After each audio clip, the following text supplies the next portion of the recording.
Nous sommes de retour, mesdames et messieurs, au complexe sportif de Drummondville pour cette première journée de compétition de la 50e finale des Jeux du Québec. Première journée de compétition aujourd'hui en gymnastique au complexe sportif. Pierre-Paul Biron, toujours avec vous à l'animation. Et cette fois-ci, bien, je retrouve Marie-Hélène Claveau qui vient me rejoindre pour l'analyse du deuxième bloc de compétition, le bloc féminin. Marie-Hélène, bonjour. Mais bonjour. Comment ça va?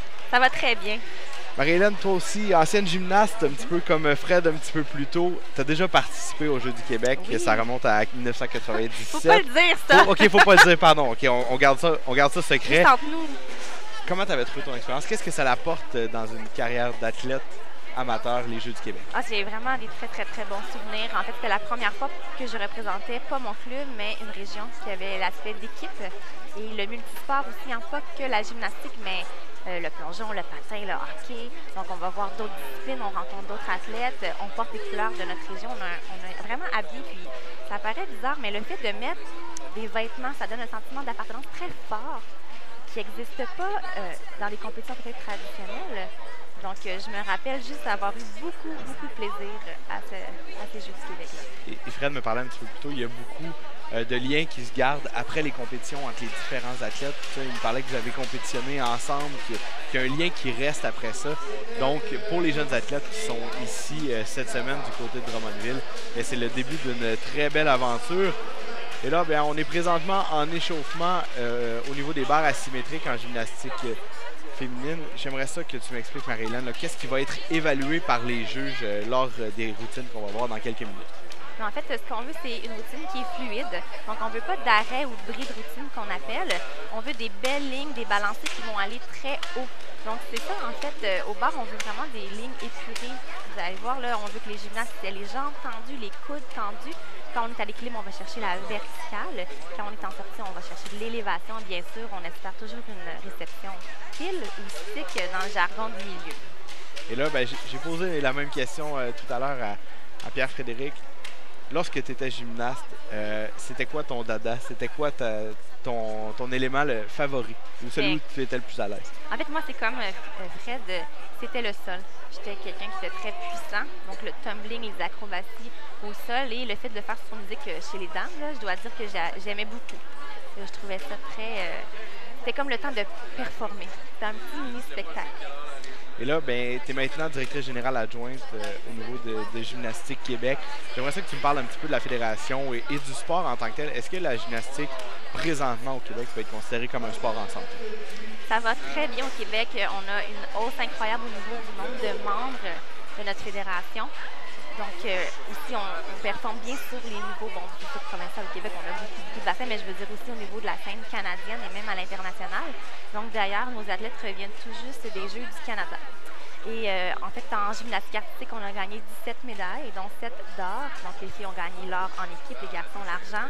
Au combiné individuel, on a une Québécoise qui a gagné l'or, Rose Wu. Félix Delsy, Mathieu Alekmen, argent et bronze. Puis en trampoline, c'est la première fois que le trampoline faisait partie des Jeux du Canada. Et là, le Québec a tout raflé. Or individuel homme, Jérémy Chartier. Or individuel femme, Sofiane Métaux. Et concours par équipe hors Québec. Donc vraiment, on peut dire que la gymnastique se porte très bien au Québec.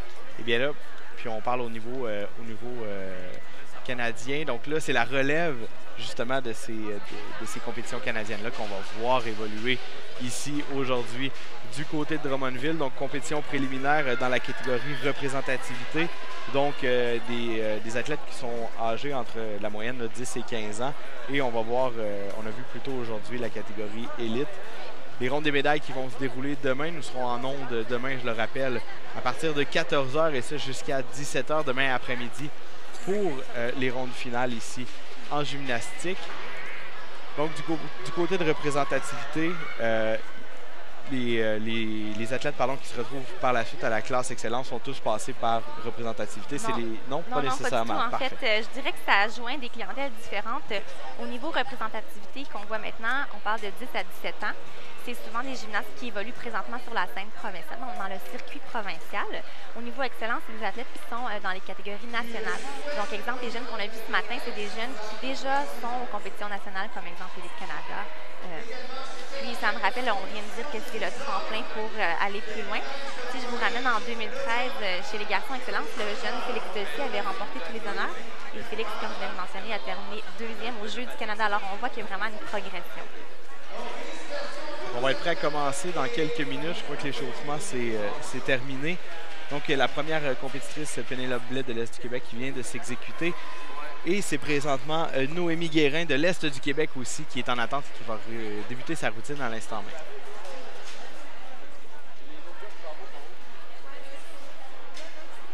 Donc, on voit l'athlète qui a choisi de débuter sa routine. Pour l'entrée, il y a un tremplin. En fait, ça facilite un peu l'élan.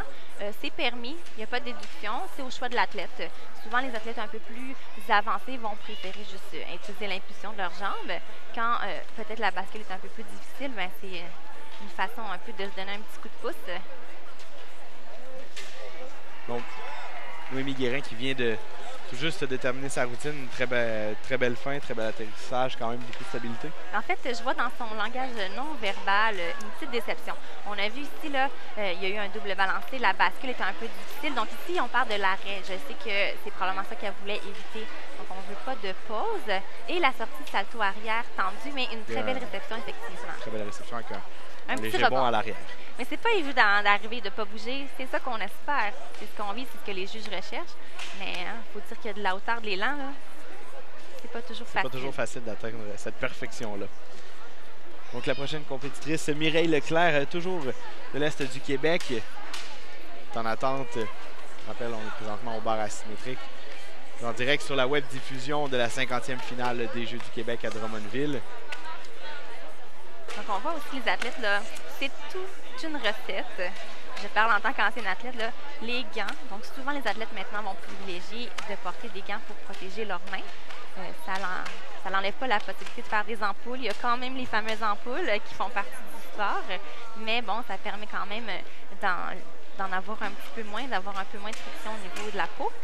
Puis il y a tout un petit mélange d'eau et de craie pour aller chercher l'adhérence parfaite. Donc, on voit les athlètes qui passent beaucoup de temps dans le pot de crêpe. Je vous dirais qu'en entraînement, des fois, on passe beaucoup de temps dans le pot de crêpe et on jase. Pour trouver la recette idéale. Et la pause. Et prendre le temps de... Vas-y, c'est à ton tour.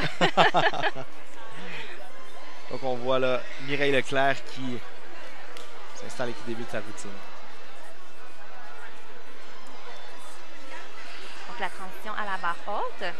Donc, on voit ici, là, la longue bascule, là, ici, c'est une chute dans le fond parce qu'on n'a pas réussi le mouvement. Il faut faire un double élan pour reprendre sa vitesse, retourner à la barre haute. On reprend l'élément qui est cette fois-ci réussi. Donc là, on voit la routine. Il y a beaucoup d'arrêts, donc c'est sûr qu'il va y avoir pénalité à ce niveau-là. Mais bon, des fois, c'est sage de reprendre son souffle pour, en fait, terminer en force plutôt que d'avoir une autre erreur majeure. Oui, puis on a vu la jeune athlète replacer les gants aussi, s'assurer d'avoir une bonne adhérence à la barre. Une bonne prise, effectivement.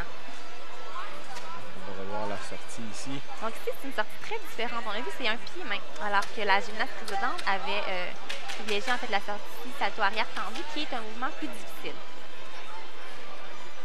Tous ces éléments qui, bien sûr, vont influencer l'évaluation que les juges vont faire des performances. Bien sûr, sur la dernière séquence, là, Mireille Leclerc qui fera quelques déductions en raison notamment de son arrêt sur la barre et de ce qui est considéré comme une chute lors de sa routine.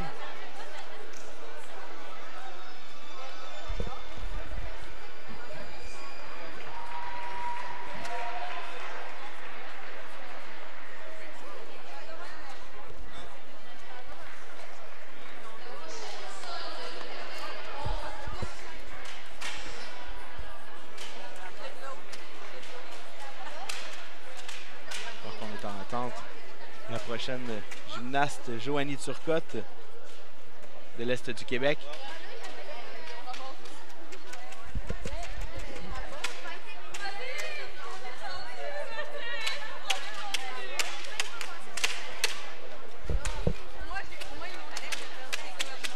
Tandis qu'on voit les gymnastes de l'Est du Québec. En quelques minutes, nous recevrons en entrevue Paul Lavoie-Brisson, jeune athlète, lui aussi, de l'Est du Québec, qui va venir nous jaser un petit peu de ses performances aujourd'hui.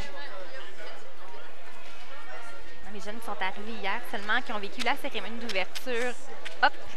beaucoup de pression. Oui. Ça va très vite. Ça va vite pour nous. Chargé. Ça va vite pour nous, donc on n'imagine même pas pour les athlètes qui eux aussi veulent prendre le temps d'en profiter, vivre ces jeux-là au maximum. On en parlait un petit peu plus tôt dans le reportage.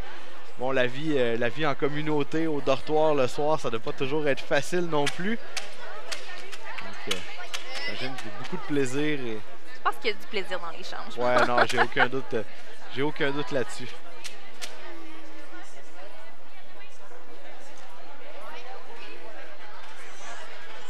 Puis en fait, au bar, une chose qu'on peut mentionner, c'est qu'on peut régler, ajuster l'écart entre la barre basse et la barre haute. Généralement, les athlètes d'un certain âge, en fait un petit peu plus grandes, préfèrent aller chercher la largeur maximale qui est permise par le règlement. Les plus jeunes, au contraire, préfèrent quand c'est plus proche parce que la barre haute, elle sent moins loin, ça fait un peu moins peur. Donc, en fait, plus l'enfant grandit, plus on peut ajuster l'écart de barre. Mais la Fédération internationale, quand même, va mettre un maximum. Au Québec, pour la catégorie senior, en fait, la catégorie d'âge senior, nous, on tolère pour le niveau provincial l'écart souhaité par l'athlète. L'idée, c'est de favoriser la progression et l'apprentissage de nouveaux mouvements sans que la petite barre devienne un trop gros fardeau. Parce qu'elle est encore là, ça fait partie de l'engin. Hein, c'est pas la barre fixe comme les garçons où il n'y a vraiment qu'une seule barre. Donc, ça demeure important de jouer avec cette réalité-là. Mais bon, on peut faciliter la chose en écartant davantage les barres. Et là, je me permets de préciser, là, on voit ici que ça prend un peu plus de temps. Puis, on a même fait venir la juge en chef. Alors, ça veut dire qu'il y a un questionnement au niveau soit est-ce qu'on accorde le mouvement ou pas, ou comment est-ce qu'on va juger. Là. Les juges ne s'entendent pas, donc on fait venir la juge en chef pour aider à éclaircir le tout, à s'entendre et à pouvoir sortir le pointage. Et là, un petit peu comme lors des autres épreuves, on voit qu'il y a 2 juges à la table. Ils sont là, 2 ou 3 juges, là, si je ne m'abuse. C'est jamais qu'un seul juge. Donc, c'est un sport qui est jugé, donc c'est l'œil humain, mais il y a des règlements très précis. Là. Je vous dirais que les juges... on leur donne des paramètres, donc l'angle, donc la prise d'élan doit être par exemple à l'horizontale, sinon c'est pas accordé. Donc il y a vraiment des angles, c'est pas un sport qui est subjectif, là, c'est notre impression générale. Non, il y a des critères.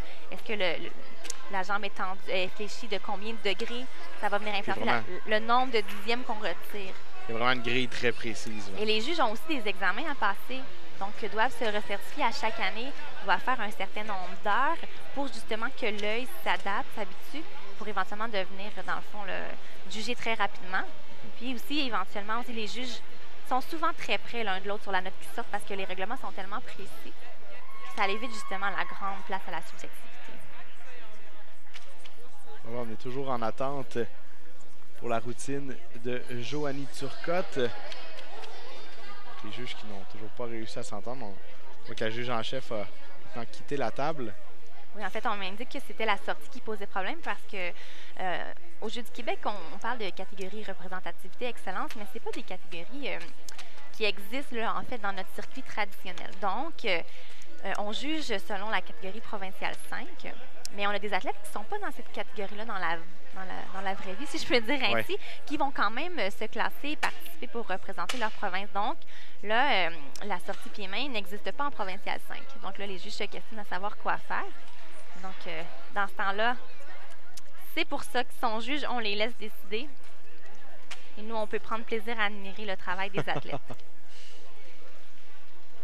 Mais pour Joanie, c'est sûr que c'est pas évident. Hein? C'est vraiment pas évident. C'est une longue attente, le stress monte, les mains deviennent moites, il faut retourner dans le pot de craie.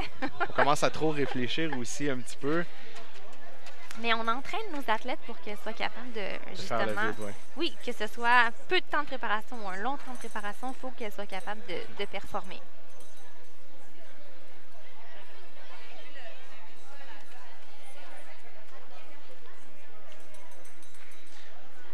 Et on est prêt, c'est parti. Donc, Joanie Turcotte de l'Est du Québec qui vient de lancer sa routine. Donc déjà, on voit un exercice qui est plus fluide. Les jambes sont soudées ensemble. Une belle tenue également, jusqu'au bout des pieds. Et on se prépare pour la sortie. Ici, bel élan et sortie salutaire groupée. Très belle routine dans l'ensemble. Stabilité. Oui, c'est bien. On peut voir la différence d'un exercice à l'autre. Chaque enfant aussi a sa force. Hein? Moi, en fait, les barres, personnellement, c'était pas du tout ma force. J'ai toujours trouvé ça très difficile, alors que le sol et le saut, me venait plus naturellement. Donc, c'est normal. Et là, on a la chance de voir qu'un appareil, alors qu'en réalité, l'enfant doit être polyvalent et être capable de faire les 4 engins qui requièrent des habiletés différentes.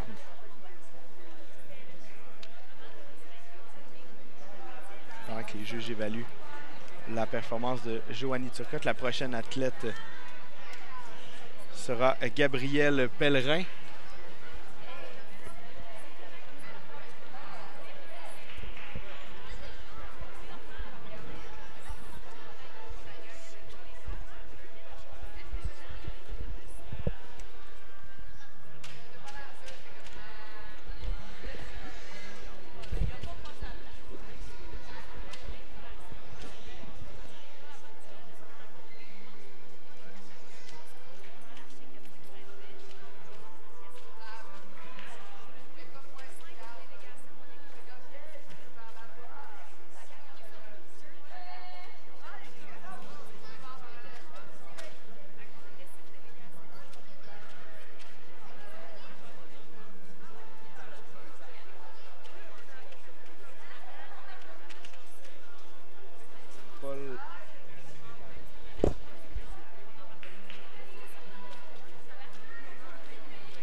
Donc, on est de retour au complexe sportif de Drummondville et j'ai avec moi Paul Lavoie-Brisson de la région de l'Est du Québec. Paul, comment ça va? Ça va bien. Je suis pas mal satisfait de mes performances. Tu es satisfait de tes performances. Est-ce que là, tu participes à tes premiers Jeux du Québec? Non, j'y suis allé l'année passée. J'étais un peu jeune, c'était un peu moins... c'était moins des grosses routines. Fait que là, je me suis un peu amélioré, puis je suis satisfait de qu'est-ce que j'ai fait cette année, là. Et là, c'était quoi tes objectifs pour les Jeux de cette année que tu t'étais fixé? Ben, c'était pas nécessairement de gagner, parce que il y en a des meilleurs que moi, puis ça, j'en suis consciente. Mais c'était plus de faire mon possible, puis de me classer quand même, peut-être dans les 30 premiers ou quelque chose comme ça. Mais j'attends de voir mes notes, puis j'espère que ça va être bon. Donc, toujours en attente. Est-ce que c'est un stress d'être en attente des notes comme ça ou? Pas vraiment. C'est plus que j'ai hâte, là, que je viens pas ici pour gagner, fait que c'est ça. Comment tu trouves ton expérience? Là, vous êtes arrivé hier de ta région. Comment tu trouves ton expérience à Drummondville jusqu'à maintenant? Ben, je trouve ça le fun. Ça ressemble pas mal à l'année passée. J'étais déjà prêt, pardon. Dans le fond, l'année passée, c'était comme mes premiers jeux. Fait que là, j'étais comme ébloui, là. C'était vraiment beau. Puis, ben, tu sais, cette année, c'est bien fait. La cafétéria, il y a un peu... ouais, l'autobus, c'est bien. Il y a beaucoup de circulation. Puis, les plateaux de compétition sont très beaux très aussi. Bien, ouais. Puis comment tu trouves l'esprit de gang, le fait d'être ici avec tout le groupe, les autres athlètes, tout ça? Comment tu trouves ça de vivre ça? Ouais, moi j'aime ça plus les Jeux du Québec parce que c'est pas juste une compétition, c'est aussi la gang, on s'encourage, on va voir d'autres sports. Il y a comme un esprit d'équipe qui fait que ça rend ça agréable. On a du plaisir, là. C'est pas juste tout le temps compétition. Là. Puis c'est ça. Là, est-ce qu'il y a d'autres sports d'ici la fin de la semaine que tu aimerais aller voir, là, un sport que tu veux pas manquer? Ben, pas... Moi, je dirais peut-être... j'aime assez ça, le hockey. Donc, mais je sais que le hockey masculin, c'est l'autre semaine, mais je pense que le hockey féminin, c'est cette semaine. Donc, on va aller faire un tour. Ouais, on pourrait peut-être aller voir, là, si on a du temps toujours. Puis d'ici là, ben, on te revoit demain pour la deuxième journée de compétition en gymnastique. Ouais, cette fois-ci, ça va être en équipe. Donc, on va additionner les notes. Ça va être un peu différent. T'es confiant pour la journée de demain? Ouais. Eh bien, merci beaucoup, Paul, d'avoir été avec nous. Puis je te souhaite Bonne chance demain pour la compétition en équipe et une bonne fin de jeu. Profite-en puis amuse-toi bien à Drummondville. Merci. Donc, j'étais avec Paul Lavoie-Brisson, athlète en gymnastique masculine de la région Est du Québec. On fait une courte pause, le temps de se réinstaller et la poursuite des épreuves en gymnastique féminine s'en vient.